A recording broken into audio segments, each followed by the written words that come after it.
तो ये वाली वीडियो में हम लोग बात करने वाले train sleep slide controlling along with the talk. Train की जो स्लीप स्लाइड है वो किस तरीके से कंट्रोल कर होती है, किस तरीके से वेरी होती है अलॉन्ग विद द टॉर्क, तो उसके बारे में हम लोग बात करेंगे। तो सबसे पहले यहाँ पर हमें पता होना चाहिए स्लीप का मतलब क्या होता है और स्लाइड का मतलब क्या होता है। इससे पहले हमें पता होना चाहिए ट्रेन में बोगी के बारे में। जो बोगी एक ऐसा मैकेनिकल पार्ट होता है जिसके अंदर व्हील कनेक्टेड होते हैं।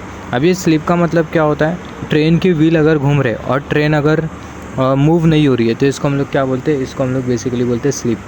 ट्रेन के व्हील मूव हो रहे हैं, ट्रेन के जो व्हील है वो अपने एक्सिस के अबाउट रोटेट हो रहे हैं, बट जो ट्रेन है उसका डिस्प्लेसमेंट नहीं हो रहा, तो इसको हम लोग क्या बोलते हैं, इसको हम लोग बेसिकली बोलते हैं स्लीप। अब ये स्लाइड का मतलब क्या है, स्लाइड का मतलब जब ट्रेन का व्हील ब्लॉक हो जाता है और ट्रेन का अगर डिस्प्लेसमेंट होता है तो इसको हम लोग क्या बोलते हैं, स्लाइड। स्कीडिंग जो होता है उसी को ही हम लोग बेसिकली बोलते हैं स्लाइड। तो यहाँ पर ये ट्रेन व्हील स्लीप स्लाइड, ये जो स्लीप स्लाइड होता है ट्रेन के व्हील के साथ एसोसिएटेड होता है। अब ये स्लीप स्लाइड को किस तरीके से कंट्रोल करेंगे अलॉन्ग विद द टॉक, इसी के बारे में हमें बात करना है। तो सबसे पहले अगर हम लोग देखें, यहाँ पर हमने कुछ इस तरीके से ग्राफ कंसिडर किया है। ग्राफ में जो हमें जो लाइन जो दिखाई दे रही है इसको हम लोग बेसिकली बोलते हैं रेफरेंस टॉक, इसको बेसिकली बोलते हैं रेफरेंस टॉक। अभी जैसे स्लीप स्लाइड डिटेक्ट होगा तो ऐसे केस में जो टीसी होगा वो क्या करेगा, मोटर का जो टॉक है उसे रिड्यूस कर देगा। और जो मोटर का जो टॉक है वो कितना रिड्यूस होगा, मोटर का जो टॉक है वो डिपेंड करेगा कि स्लीप स्लाइड का लेवल कितना है, राइट। स्लीप स्लाइड का लेवल अगर ज़्यादा होगा तो ऐसे केस में जो मोटर का जो टॉक होगा ज़्यादा रिड्यूस होगा। स्लीप स्लाइड का लेवल अगर कम होगा तो ऐसे केस में जो मोटर का जो टॉक होगा वो कम रिड्यूस होगा। तो यहाँ पर अगर हम लोग देखें, after slip slide detected, TCU जो होगा मोटर के टॉक को रिड्यूस कर देगा according to the level of slip slide as shown in the figure and it is known as detection mode. तो यहाँ पर अभी अगर हम लोग देखें, यहाँ पर जो टॉक है बेसिकली नॉर्मल है, ये particular point pay slip slide detect हुआ। जैसे स्लिप स्लाइड डिटेक्ट हुआ तो ऐसे केस में हुआ क्या, ऐसे केस में अगर हम लोग देखें जो टॉक है वो रिड्यूस हो गया। टॉक कितना रिड्यूस हो गया, according to the level of slip slide. अभी यहाँ पर ये वाला जो मोड है इसको हम लोग बेसिकली बोलते हैं डिटेक्शन मोड। डिटेक्शन मोड ऐसा मोड होता है जिसमें होता है जो टॉक होता है वो रिड्यूस हो जाता है according to the level of slip slide. अभी यहाँ पर अगर हम लोग देखें बी वाला पार्ट, अगर हम लोग देखें यहाँ पर हमें जो टॉक जो दिखाई दे रहा है वो कैसा दिखाई दे रहा है, कॉन्स्टेंट दिखाई दे रहा है। अभी जब स्लिप स्लाइड होगा तो ऐसे केस में आता जो ट्रेन है वो एक्सेलरेशन होगा या तो ट्रेन का क्या होगा, डी एक्सेलरेशन होगा। तो ट्रेन का एक्सेलरेशन होने के बाद भी और डी एक्सेलरेशन होने के बाद भी जो टीसीयू होगा वो क्या करेगा, सेम टॉक को मेंटेन रखेगा जब तक कि ट्रेन के एक्सल कोएफिशिएंट ऑफ एडिशन को रिगेन नहीं कर लेते। तो यहाँ पर अभी अगर हम लोग देखें, यहाँ पर हमें दिखाई दे रहा है जो टॉक है वो कैसा है, टॉक बेसिकली कांस्टेंट है। टॉक कैसा दिखाई दे रहा है, टॉक हमें बेसिकली कांस्टेंट दिखाई दे रहा है। और यहाँ पर ये वाला जो मोड होता है इसको हम लोग बेसिकली बोलते हैं होल्डिंग मोड, जिसमें जो टॉक होता है वो कैसा होता है, कांस्टेंट होता है। तो एक्सेलरेशन और डी एक्सेलरेशन के टाइम जो टीसी होगा बेसिकली सेम टॉक को मेंटेन करके रखेगा जब तक कि हर एक एक्सल कोएफिशिएंट ऑफ एडिशन को रिगेन नहीं कर लेते। और ये हमें कौन से फिगर में बताया गया, हमें ये वाली फिगर में बताया गया है। तो यहाँ पर जो टीसी है बेसिकली जो टॉक है उसे कांस्टेंट रखा है, और कांस्टेंट कब तक होगा, जब तक कि ट्रेन के एक्सल कोएफिशिएंट ऑफ एडिशन को रिगेन नहीं कर लेंगे, राइट। और यहाँ पर ये वाला जो मोड होता है इसी को ही हम लोग बेसिकली बोलते हैं होल्डिंग मोड, जिसमें हो क्या रहा है, जो टॉक है वो कैसा रह रहा है, कांस्टेंट रह रहा है। अब यहाँ पर अगर हम लोग देखें, once all the axle completely regain its adhesion, जैसे ही सारे के सारे एक्सल अपने कोएफिशिएंट ऑफ एडिशन को रिगेन कर लेंगे तो ऐसे केस में जो टीसीयू होगा वो क्या करेगा, अपने ओरिजिनल टॉक को रिकवर कर लेगा, और इसको हम लोग बेसिकली बोलते हैं रिकवरी मोड।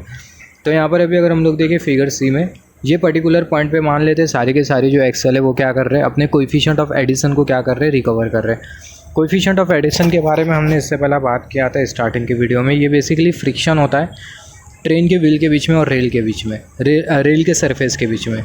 अब ये पर्टिकुलर पॉइंट पर अगर हम लोग देखें, मान लेते हैं सारे के सारे जो एक्सल है वो क्या कर रहे हैं, कोएफिशिएंट ऑफ एडिशन को क्या कर लिए, रिगेन कर लिए। तो उसके बाद होगा क्या, जो टीसीयू होगा वो ट्रेन का जो टॉक होगा वो अगेन नॉर्मल टॉक के बराबर में कर देगा, राइट। मोटर का जो टॉक होगा नॉर्मल टॉक के बराबर में हो जाएगा, और इसी को हम लोग बेसिकली बोलते हैं रिकवरी मोड, जो कि फिगर सी में शो किया गया है।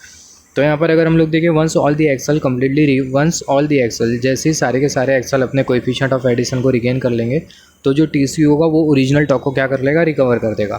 तो यहाँ पर अगर हम लोग देखें, जो टीसीयू उसने ओरिजिनल टॉक को रिकवर कर दिया है, और फिर उसके बाद अगर हम लोग देखें अकॉर्डिंग टू द डिमांड, और इसको हम लोग बेसिकली बोलते हैं रिकवरी मोड। तो यहाँ पर ये जो टॉक स्लीप स्लाइड कंट्रोलिंग है अलॉन्ग विद द टॉक, उसको हम लोग ये वाली फिगर से बहुत अच्छी तरीके से समझ सकते हैं। अभी बात करते हैं कन्वर्टर इन्वर्टर के टेक्निकल स्पेसिफिकेशन के भी बारे में बात कर लेते हैं, कन्वर्टर इन्वर्टर के टेक्निकल स्पेसिफिकेशन के बारे में। अब यहाँ पर जो कन्वर्टर है वो कौन सा इन्वर्टर है, जो कन्वर्टर है कौन सा कन्वर्टर है, वोल्टेज सोर्स कन्वर्टर है, voltage source 2 level pulse with modulation control. Converter voltage source converter है, हमें पता होना चाहिए वोल्टेज सोर्स और करंट सोर्स, इसके बारे में हमने बात किया है। यहाँ पर अगर हम लोग देखें इन्वर्टर, करंट सोर्स इन्वर्टर और यहाँ पर ये voltage source inverter. Current source inverter में जो इनपुट करंट होता है वो कैसा होता है, कांस्टेंट होता है। और वोल्टेज सोर्स इन्वर्टर में अगर हम लोग देखें जो इनपुट वोल्टेज होता है वो क्या होता है, वो कांस्टेंट होता है। सोर्स का मतलब क्या होता है, इनपुट होता है। तो करंट सोर्स इन्वर्टर में इनपुट करंट जो होता है वो कांस्टेंट होता है, वोल्टेज सोर्स इन्वर्टर में जो इनपुट वोल्टेज होता है वो कांस्टेंट होता है। जो आउटपुट करंट होता है लोड के ऊपर इंडिपेंडेंट होता है, और इसमें जो वोल्टेज सोर्स इन्वर्टर है इसमें जो आउटपुट वोल्टेज है वो लोड के ऊपर इंडिपेंडेंट होता है। करंट सोर्स में करंट कांस्टेंट होगा, वोल्टेज सोर्स में वोल्टेज कांस्टेंट होगा, राइट। और जो आउटपुट करंट होगा करंट सोर्स में वो लोड के ऊपर इंडिपेंडेंट होगा, और वोल्टेज सोर्स में जो आउटपुट वोल्टेज होगा लोड के ऊपर इंडिपेंडेंट होगा। अब यहाँ पर अगर हम लोग देखें जो करंट सोर्स इन्वर्टर होता है कॉस्टली और बल्कि होता है, बट जो वोल्टेज सोर्स इन्वर्टर होता है बेसिकली कॉस्ट इफेक्टिव होता है। हमें पता है हाई वोल्टेज सिस्टम जो होता है हमेशा कॉस्ट इफेक्टिव होता है। High voltage transmission system consider करो, या फिर हाई वोल्टेज डिस्ट्रीब्यूशन सिस्टम, या फिर हाई वोल्टेज ट्रैक्शन सिस्टम, हमेशा क्या होता है, कॉस्ट इफेक्टिव होता है। फिर उसके बाद करंट सोर्स इन्वर्टर में जो डायोड होते हैं कैसा कनेक्टेड होते हैं, सीरीज़ में। वोल्टेज सोर्स इन्वर्टर में वोल्टेज हमें पता है पैरेलली, करंट क्या है, सीरीज़। तो जो वोल्टेज सोर्स इन्वर्टर है इसमें जो डायोड होते हैं बेसिकली पैरेलली कनेक्टेड होते हैं। अब यहाँ पर ये जो करंट सोर्स इन्वर्टर है इसका जो रिस्पॉन्स होता है कैसा होता है, फास्ट होता है। बट जो वोल्टेज सोर्स इन्वर्टर है इसका जो रिस्पॉन्स होता है वो स्लो होता है, राइट। अगर कुछ फ़ायदा है तो कुछ नुकसान भी है। तो जो वोल्टेज सोर्स इन्वर्टर है कॉस्ट इफेक्टिव है, बट उसका जो रिस्पॉन्स होता है स्लो होता है। अब यहाँ पर अभी अगर हम लोग देखें, जैसे हमने बात किया जो कन्वर्टर है वोल्टेज सोर्स इन्वर्टर है जिसमें जो इनपुट वोल्टेज होगा कांस्टेंट होगा, और जो आउटपुट वोल्टेज होगा लोड के ऊपर इंडिपेंडेंट होगा। Two level pulse width modulation control single phase. Pulse width modulation control use किया गया, और जो कंडक्शन मोड है कितना है, 120 डिग्री कंडक्शन मोड। मतलब हमारे जो IGBT जो डिवाइसेस हो गए, जो पावर इलेक्ट्रॉनिक डिवाइस हो गए, 120 डिग्री कंडक्शन मोड पर काम करेंगे और सिंगल फेज है। अब यहाँ पर अगर हम लोग देखें इन्वर्टर भी जो है voltage source 2 level pulse width modulation 3 phase inverter 120 degree conduction mode. यहाँ पर अगर हम लोग देखें जो कन्वर्टर है बेसिकली सिंगल फेज है, और जो इन्वर्टर है ये बेसिकली 3 फेज है। और दोनों में अगर हम लोग देखें जो कंडक्शन मोड है सेम है, इसमें भी कंडक्शन मोड 120 डिग्री है, इसमें भी जो कंडक्शन मोड है 120 डिग्री है। और जो मैन्युफैक्चरर होता है बेसिकली ट्रेन में जो कन्वर्टर इन्वर्टर डिज़ाइन करता है most of the time Mitsubishi होता है। अब स्विचिंग डिवाइस अगर हम लोग देखें हमारे कन्वर्टर इन्वर्टर में बेसिकली IPM होता है जिसे इंटेलिजेंट पावर मॉड्यूल बोला जाता है। तो स्विचिंग डिवाइस कौन सा IPM है, मतलब इंटेलिजेंट पावर मॉड्यूल। और हर IPM में क्या है, IGBT है, फ्री व्हीलिंग डायोड है और गेट कंट्रोल यूनिट है। Gate control unit along with this self protection, ये हमने बात किया है। तो स्विचिंग डिवाइस क्या IPM है, इंटेलिजेंट पावर मॉड्यूल, और हर इंटेलिजेंट पावर मॉड्यूल में IGBT मिलेगा, फ्री व्हीलिंग डायोड मिलेगा, गेट कंट्रोल यूनिट मिलेगा along with this self protection. तो कन्वर्टर इन्वर्टर में हमें IGBT भी मिलता है, फ्री व्हीलिंग डायोड भी मिलता है और गेट कंट्रोल यूनिट भी मिलता है। इनपुट वोल्टेज अगर हम लोग देखें जो इनपुट वोल्टेज है बेसिकली 1058 वोल्ट है। इनपुट वोल्टेज कितना है, 1058 वोल्ट। और जो DC लिंक वोल्टेज वो कितना है, वो है बेसिकली 1850 वोल्ट। ये तो हमने 4 कॉन्फ़िगरेशन की ट्रेन के बारे में बात किया। आगे जब हम लोग 8 कॉन्फ़िगरेशन की ट्रेन के बारे में बात करेंगे जिसमें 8 कार्स होगी, उसमें ये जो वोल्टेजेस होंगे बेसिकली वेरी करेंगे, बट जो फंडामेंटल होगा, जो बेसिक जो होगा वो सेम होने वाला है। तो इनपुट वोल्टेज 1058 वोल्ट, और जो DC लिंक वोल्टेज है कितना है, 1850 वोल्ट है। तो कन्वर्टर इन्वर्टर का जो इनपुट वोल्टेज है 1058 वोल्ट है। DC लिंक वोल्टेज अगर हम लोग देखें कितना है, 1850। आगे हम लोग एक ट्रेन कंसिडर करेंगे जिसमें 8 कार होगी, 3 यूनिट हो गए, और उसमें अगर हम लोग देखें जो डेटाज हो गए ये बेसिकली अलग अलग हो गए। इन्वर्टर का आउटपुट वोल्टेज अगर हम लोग देखें कितना होता है, 1400 वोल्ट होता है, 3 फेज होता है, राइट। तो इन्वर्टर का जो आउटपुट वोल्टेज है बेसिकली 1400 वोल्ट 3 फेज है। तो ये बहुत इंपॉर्टेंट है। एक चीज़ अगर हम लोग देखें जो इन्वर्टर का जो आउटपुट है वो हमने ट्रैक्शन मोटर को दिया है। तो इन्वर्टर का आउटपुट ट्रैक्शन मोटर को गया, इसका मतलब ट्रैक्शन मोटर का जो इनपुट है वो इन्वर्टर का आउटपुट है। और यही रीज़न की वजह से जो ट्रैक्शन मोटर है उसका जो ऑपरेटिंग वोल्टेज है वो कितना है, 1400 वोल्ट 3 फेज।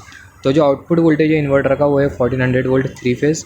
और जो इन्वर्टर की जो आउटपुट फ्रीक्वेंसी है पावरिंग के टाइम 137 हर्ट्ज़ होती है, और ब्रेकिंग के टाइम 135 हर्ट्ज़ होती है, राइट। तो ये बहुत इंपॉर्टेंट है।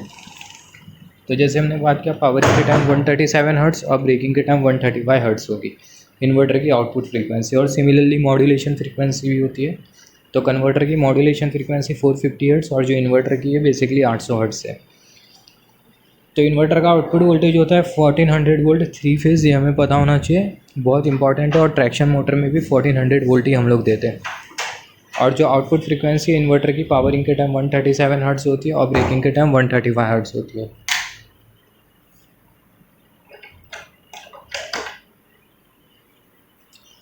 तो जैसे कि हमने बात किया, जो आउटपुट फ्रीक्वेंसी है इन्वर्टर की पावरिंग के टाइम 137 हर्ट्ज़ होती है और ब्रेकिंग के टाइम 135 हर्ट्ज़ होती है। पावरिंग के टाइम फ्रीक्वेंसी ज़्यादा होगी क्योंकि अगर हम लोग देखें सिंक्रोनस स्पीड को हम लोग कंट्रोल कर रहे होते हैं इंडक्शन मोटर की। आगे हम लोग बात करेंगे ट्रेन में जो मोटर लगी होती है बेसिकली इंडक्शन मोटर होती है। इंडक्शन मोटर में स्क्विरल केज इंडक्शन मोटर होती है जिसमें हम लोग जो रोटेटिंग मैग्नेटिक फील्ड है उसको हम लोग कंट्रोल कर रहे होते हैं। और रोटेटिंग मैग्नेटिक फील्ड के लिए अगर हम लोग देखें, रोटेटिंग मैग्नेटिक फील्ड को हम लोग सिंक्रोनस स्पीड बोलते हैं। NS = 120 F/P। फ्रीक्वेंसी अगर इंक्रीज करेंगे तो ऐसे केस में सिंक्रोनस स्पीड इंक्रीज होगी, सिंक्रोनस स्पीड इंक्रीज होगी तो मोटर की स्पीड इंक्रीज करेगी। तो जो इन्वर्टर की जो आउटपुट फ्रीक्वेंसी होती है पावरिंग के टाइम ये हाई होती है जो कि 137 हर्ट्ज़ होती है और ब्रेकिंग के टाइम लो होती है जो कि होती है 135 हर्ट्ज़। जो मॉड्यूलेशन फ्रीक्वेंसी होती है कन्वर्टर की 450 हर्ट्ज़ होती है और इन्वर्टर की कितनी होती है 800 हर्ट्ज़ होती है। तो ये बहुत इंपॉर्टेंट है। मॉड्यूलेशन फ्रीक्वेंसी पल्स की जो वीथ होती है उसको हम लोग मॉड्यूलेट करते हैं। तो मॉड्यूलेशन की भी फ्रीक्वेंसी होती है। तो कन्वर्टर की जो मॉड्यूलेशन फ्रीक्वेंसी 450 हर्ट्ज़ होती है और जो इन्वर्टर की जो मॉड्यूलेशन फ्रीक्वेंसी वो 800 हर्ट्ज़ होती है। ये बहुत इंपॉर्टेंट डेटा है, ये हमें पता होना चाहिए। यहाँ से हमारा जो फंडामेंटल होगा बहुत क्लियर हो जाएगा और आगे के जो एडवांस सिस्टम होंगे उसमें हम लोग ये सभी डेटास को यूज़ करेंगे। अब कूलिंग सिस्टम अगर हम लोग देखें हमारी ट्रेन में कूलिंग सिस्टम कौन सा होगा, नेचुरल एयर वेंटिलेशन सिस्टम होगा। नेचुरल एयर वेंटिलेशन सिस्टम मतलब जब हमारी ट्रेन चलेगी तो ऐसे केस में जो नेचुरली एयर होगी उसी से ही कूलिंग होगी हमारी ट्रेन में।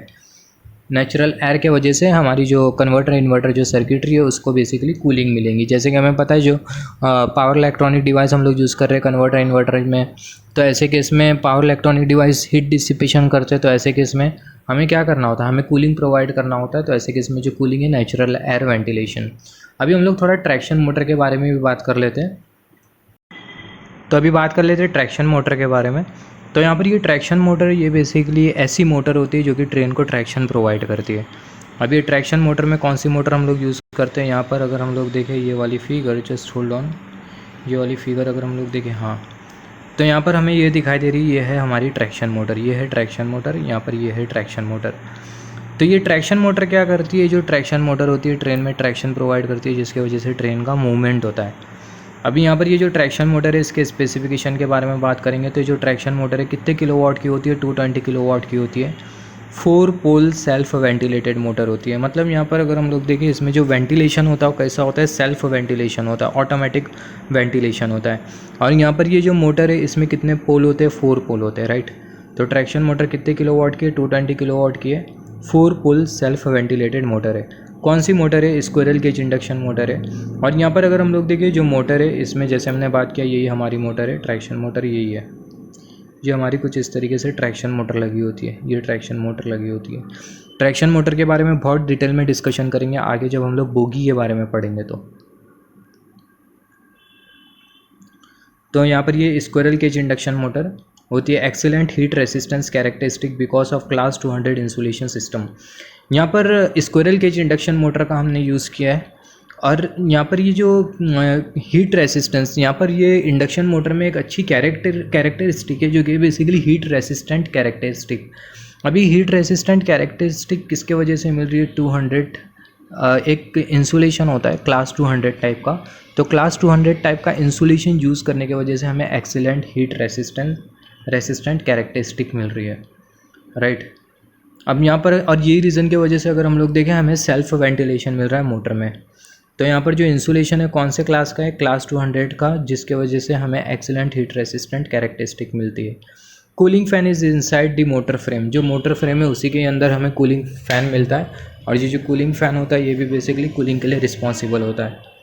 Electromagnetic induction type speed sensor. अभी यहाँ पर ये जो इंडक्शन मोटर है इसमें बेसिकली क्या लगा होगा, स्पीड सेंसर लगा होगा जो कि मोटर की स्पीड को सेंस करेगा। अभी स्पीड सेंसर कौन सी टाइप का है, electromagnetic induction type speed sensor. तो ये भी बहुत इंपॉर्टेंट है। जो स्पीड सेंसर हमारी मोटर में जो लगा है basically electromagnetic induction type speed sensor लगा है जो कि मोटर की स्पीड को सेंस करेगा। Traction motor are connected on transform cross beam assembly of motor bogie. यहाँ पर अगर हम लोग देखें ट्रांसफॉर्म का मतलब क्या होता है, यहाँ पर ही हमने बेसिकली बोगी कंसिडर किया है। बोगी में अगर हम लोग देखें हमें बेसिकली 3 असेंबली दिखेगी। सबसे पहले अगर हम लोग देखें यहाँ पर हमें बेसिकली 2 ही दिख रही है। आगे हम लोग बोगी के बारे में जब डिटेल में डिस्कशन करेंगे तो हम लोग बात करेंगे। यहाँ पर अगर हम लोग देखें ये जो हमें जो बीच में जो दिखाई दे रहा है इसको हम लोग बेसिकली बोलते हैं क्रॉस बीम असेंबली। यहाँ पर अगर हम लोग देखें ये जो है, ये एरो को हमें देखना है, एरो, ये एरो, ये जो हमें जो दिखाई दे रहा है इसको हम लोग बेसिकली बोलते हैं साइड बीम असेंबली। ये साइड बीम असेंबली, ये साइड बीम असेंबली, बीच में हमें दिखाई दे रहा है क्रॉस बीम असेंबली। अभी जो क्रॉस बीम असेंबली होता है इसको हम लोग बेसिकली ट्रांसफॉर्म भी बोलते हैं। अब ये जो इंडक्शन मोटर है किसके ऊपर लगी है, इंडक्शन मोटर ये ट्रांसफॉर्म के ऊपर लगी है, क्रॉस बीम असेंबली के ऊपर लगी है। और यहाँ पर भी ये वाली जो इंडक्शन मोटर है बेसिकली ट्रांसफॉर्म पे लगी है, क्रॉस बीम असेंबली पे लगी है, राइट। तो यहाँ पर हमने वही डिस्कशन किया है, जस्ट होल्ड ऑन। यहाँ पर हमने वही डिस्कशन किया है, जो इंडक्शन मोटर है कहाँ पर लगी है, ट्रैक्शन मोटर, इसको ट्रैक्शन मोटर बोलेंगे, इंडक्शन मोटर नहीं। तो जो ट्रैक्शन मोटर है कहाँ पर कनेक्टेड है, ट्रांसफॉर्म पे कनेक्टेड है, क्रॉस बीम असेंबली पे कनेक्टेड है। मोटर बोगी के दो तरीके की बोगी होती है, मोटर बोगी होती है, ट्रेलर बोगी होती है, इंटरमीडिएट एक्सटर्नल बोगी होती है, जिसके बारे में हम लोग बोगी के वीडियो में बात करेंगे। मोटर के टेक्निकल स्पेसिफिकेशन के बारे में बात करें तो जो इन्वर्टर का जो आउटपुट है, मोटर का इनपुट है, तो यहाँ पर अगर हम लोग देखें इन्वर्टर का आउटपुट है 1400 वोल्ट AC, तो यहाँ पर ये जो मोटर का जो इनपुट होगा बेसिकली 1400 वोल्ट AC वोल्टेज होगा। करंट कितना लेती है ट्रैक्शन मोटर, 117 एम्पियर से 125 एम्पियर के बीच में लेती है, तो ये बहुत इंपॉर्टेंट है। वोल्टेज कितना लेती है, 1400 वोल्ट AC। इंडक्शन मोटर का जो वोल्टेज है 700 वोल्ट से 1400 वोल्ट के बीच में वेरी कर रहा होता है, क्योंकि इंडक्शन मोटर में हम लोग variable voltage frequency control method का यूज़ करते हैं कंट्रोलिंग के लिए। जो वोल्टेज को वेरी करेंगे तो टॉर्क वेरी होगा, फ्रीक्वेंसी को वेरी करेंगे तो स्पीड वेरी होगी। यहाँ पर अगर हम लोग देखें करंट, हम लोग बेसिकली 117 एम्पियर से 125 एम्पियर के बीच में करंट का कंजम्पशन है। और जो RPM है मोटर का कितना है, 1950 से 1955 के बीच में RPM होता है। तो लगभग 1950 के बीच में RPM है, 2000 ही लगभग पकड़ लेते तो 2000 RPM तक की हमारी मोटर की स्पीड होती है।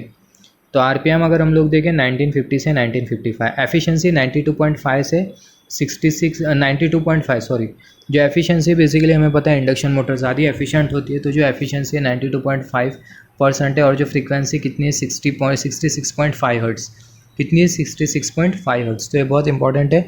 मोटर की फ्रीक्वेंसी कितनी है 66.5 हर्ट्ज़। अब यहाँ पर अगर हम लोग देखें जब हम लोग पावरिंग करेंगे तो ऐसे केस में जो फ्रीक्वेंसी होगी कितनी होगी, इन्वर्टर की 137, और ब्रेकिंग के टाइम 137 से कम होगी, 35 132 होगी। स्लिप अगर हम लोग देखें 2% से 2.2% के बीच में। गियर रेशियो अगर हम लोग देखें, स्लिप का मतलब क्या होता है, रोटेटिंग मैग्नेटिक फील्ड और रोटर की स्पीड के बीच का जो डिफरेंस होता है उसको हम लोग बोलते हैं स्लिप। स्लिप बेसिकली 2% से 2.2% के बीच में। गियर रेशियो 113 से 113/7, मतलब जो गियर रेशियो है 113/7, 17 है, नॉट 7, 17। तो जो गियर रेशियो है 113/17। यहाँ पर गियर रेशियो हम लोग किसका कंसिडर कर रहे हैं, गियर रेशियो हम लोग बेसिकली गियर बॉक्स में अरेंजमेंट लगा होता है। यहाँ पर अगर हम लोग देखें गियर बॉक्स भी कंसिडर कर लेते हैं। यहाँ पर ये हमें गियर बॉक्स दिखाई दे रहा है, यहाँ पर ये गियर बॉक्स दिखाई दे रहा है। ये गियर बॉक्स, उसमें एक बड़ा वाला गियर होता है और ये जो मोटर होता है इसमें और एक छोटा वाला गियर होता है। अब जो छोटा वाला जो गियर है वो मोटर के साथ कनेक्टेड होता है वाया दी फ्लेक्सिबल कपलिंग। में जो एरो की जो टिप जो शो कर रही है ब्राउन जैसा ही होता है फ्लेक्सिबल कपलिंग।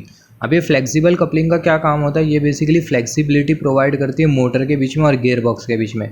अगर फ्लेक्सिबिलिटी नहीं होगी तो ऐसे केस में गियर बॉक्स के अंदर का जो गियर होगा वो क्या हो जाएगा, डैमेज हो जाएगा। ये होता है गियर बॉक्स, राइट, ये होता है गियर बॉक्स।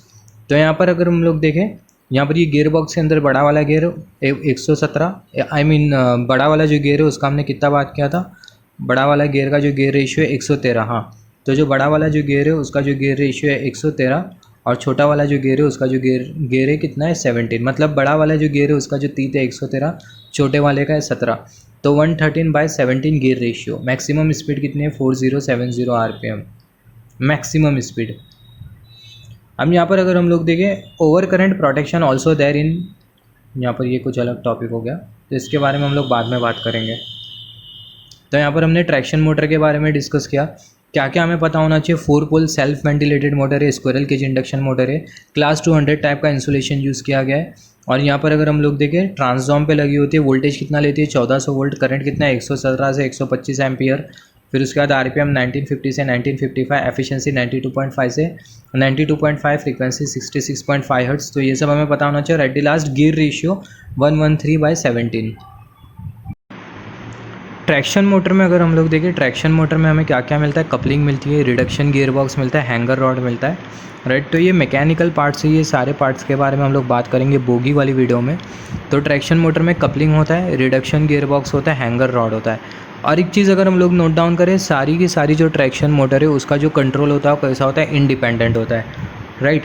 ऐसा नहीं कि दो ट्रैक्शन मोटर को हम लोग सिंक्रोनिज्म में चला रहे हैं और एक की स्पीड अगर 500 है तो दूसरी की भी 500 होगी, ऐसा नहीं है। हर एक ट्रैक्शन मोटर का जो कंट्रोल होता है इंडिपेंडेंट होता है।